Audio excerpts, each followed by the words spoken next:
Ну, вы уже, конечно, знаете, что сегодня ночью произошли два террористических акта в Курской и Брянской областях. Ну, пока мы все спали, там произошел подрыв двух мостов, по которым как раз в это время проходили железнодорожные составы.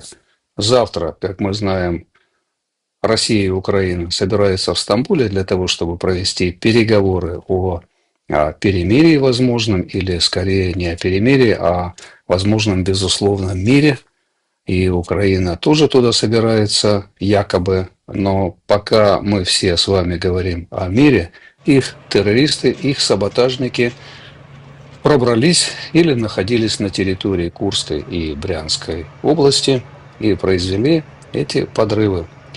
1 июня 25 года, то есть сегодня ночью, около 3 часов ночи, произошел подрыв железнодорожных мостов, в результате чего железнодорожные составы упали на автомобильную дорогу. В результате происшествия погибли люди, причем погибли трое людей, 47 человек получили различные ранения, в том числе и маленький ребенок.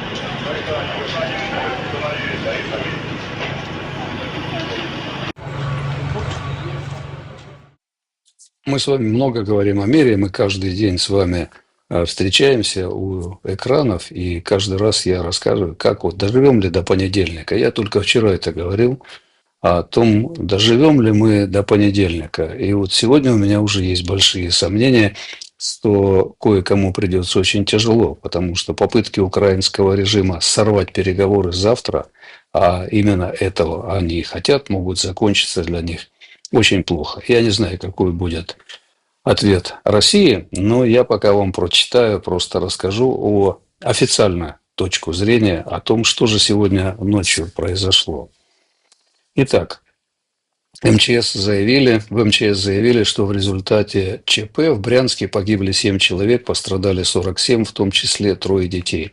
Ну, во-первых, я категорически не согласен с формулировкой ЧП. Это не ЧП, это террористический акт, это саботаж. И люди, которые составляют подобного рода пресс-релизы, должны очень четко понимать, что каждое слово имеет определенную степень влияния, уровень влияния. И от того, как это назовешь, так и будет это восприниматься многими. Там вот где-то сейчас на Западе, в том числе там, где я сижу, они так и возьмут и напишут. Вот русские пишут, что это было ЧП. Нет, друзья мои, это было не ЧП, это террористический акт, это саботаж.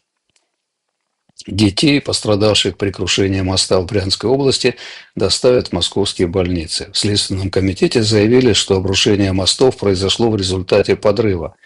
В Минздраве России сообщают, что 4-месячный ребенок, пострадавший при сходе поезда с рельсов в Брянской области, был доставлен в Москву вертолетом. Сообщили в Следственном комитете, что уголовные дела о подрывах мостов в Брянской и Курской областях расследуются по статье Уголовного кодекса Российской Федерации о террористическом акте.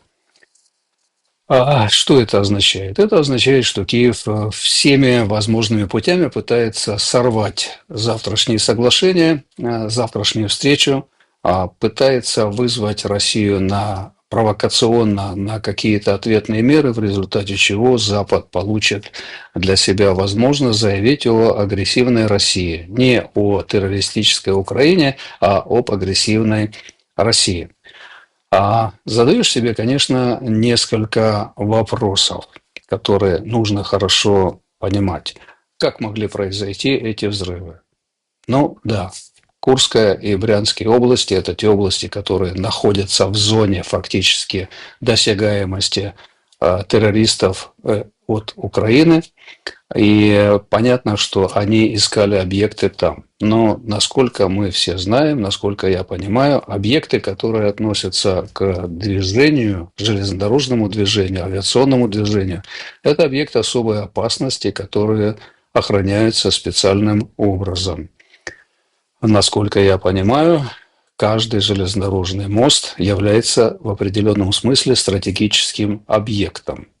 Но это не остановило украинских террористов, понимая, что по этим объектам, по этим мостам будут двигаться поезда с гражданским населением, это не остановило их в том, чтобы подложить взрывчатку и взорвать эти мосты.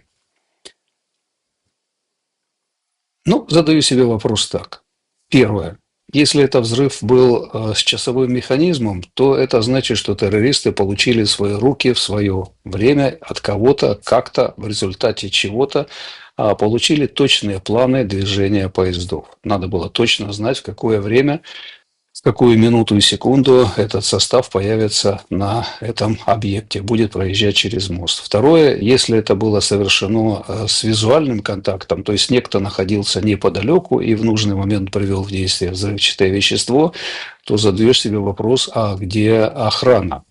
Конечно, каждый мост охранять, поставить там часовых, наверное, очень тяжело, но нужно. Но нет другого варианта. Конечно, когда мы говорим, что солдаты срочной службы не идут воевать в зону специальной военной операции, то здесь многое понятно и многое можно объяснить. Хотя для меня, служившего срочную службу в далекие советские времена, я тоже был призван в 18 лет, но было это уже 50 лет тому назад. Мне очень тяжело понимать, когда мне пытаются объяснить и сказать, нет, вот тут должны воевать контрактники, а те, кто на срочной службе, они для другого. Но объясните мне, для чего для другого? Когда тебя призывают в армию, ты через 2 недели, через месяц, через 3 месяца даешь присягу. Ты совершеннолетний мужчина или женщина, даешь присягу, в которой ты клянешься охранять рубежи своей родины, включая необходимость, если это нужно, отдать свою жизнь за эту родину. Если при этом родина говорит тебе нет, пускай вначале те, кто по контракту, будут это делать, а ты потом, тогда, не знаю, у меня тогда возникают определенные вопросы. Это не мое дело, это дело государства решать, как это должно быть. Но я могу представить себе, что, наверное, не так уж много стратегических объектов в Брянской и Курской областях, может быть, еще в нескольких областях, особо опасных в этом смысле, куда нельзя было бы привлечь регулярную армию для охраны подобных стратегических объектов. Тогда этих парней не посылают в зону военных действий. Их задача просто вооруженные, с автоматами, с другими видами вооружения, просто патрулировать и охранять эти стратегические объекты. Может быть, я не знаю, может быть, они и охранялись, но тогда задаешь вопрос, как они охранялись. Но это должно быть обеспечено, и с помощью привлечения дополнительных сил, может быть, должны быть созданы специальные дружины. Я думаю, люди с удовольствием туда пошли бы, которые должны эти объекты охранять и сохранять. Ведь понятно, что украинский режим не остановится и не останавливается ни перед чем. И вот здесь я возвращаюсь к некоторым моим программам прошлым, о которых я говорил. А почему все голубые вагоны, которые приезжают и приезжали на территорию Украины, почему никто никогда эти вагоны не трогал? Никто никогда не взрывал никаких мостов, а мы говорили уже про эти мосты. Почему эти мосты стоят до сих пор? Я не знаю. Я вот здесь сделал себе какое-то перечисление. Стоят эти мосты, их никто не трогал. Никто не трогает голубые вагоны. Любые западные представители приезжают совершенно спокойно и совершенно спокойно находятся на территории Украины, и никто их не трогает, они в безопасности. А здесь взрываются мосты глубоко на территории Российской Федерации. Я опять задаю себе вопрос, доколе? Доколе? Правильно написал военный корреспондент КОЦ, который написал, что, наверное, есть у нас еще люди, которые очень хорошо помнят время после Первой и Второй Чеченской войны, когда страна была фактически повержена вот в эту постоянную борьбу с внутренним террором. И что, теперь Россию ждет очередная партизанская война, только теперь уже украинских, очень опасных, вооруженных специалистов, которые будут взрывать мосты, которые будут взрывать какие-то другие объекты. Ну, если экстраполировать то, что было тогда на сегодня, тогда задаешь себе вопрос, ну что теперь будет следующее? Может быть, самолет или самолеты? Может быть, дома в Москве, в Волгограде. Ну, помним, как это было. Взрывы в метро, самоубийцы какие-то, черные вдовы. Кто там тогда еще был, их полно. Но это нужно остановить и уничтожить на корню. Нельзя давать этому разрастаться. Это то, что, в чем заинтересованный Запад, потому что мы тут, проживающие в Европе, очень хорошо понимаем, что это зараза, которая не знает границ. Ну, сегодня они взорвали там, завтра им что-то не понравится, они будут взрывать в Европе. Я уже говорил, волчье время. Это не партизаны, это просто бандиты, это террористы, которые готовы делать все для того, чтобы решать свои проблемы. Их основная проблема – не допустить завтра начала этих переговоров или сорвать их. Поэтому нельзя расслабляться, не надо унижаться до угроз, надо просто действовать, действовать жестко.